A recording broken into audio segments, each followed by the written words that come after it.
పాడి పంటలతోటి బిడ్డ పాపలతోటి సిరి సంపదలతోటి ధాన్యములతోటి నూరేళ్ళు వేయేళ్ళు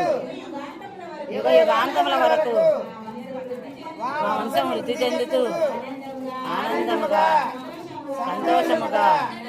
ఉండాలని మనస వాచ కర్మణ శ్రీనివాసుల పదసాక్షిగా కోరుకుంటూ ఆడపడుతున్న మేము పుట్టింటి వారికి పెట్టు పసుపు కుంకుమలు వెంకటరమణ గోవింద గోవింద.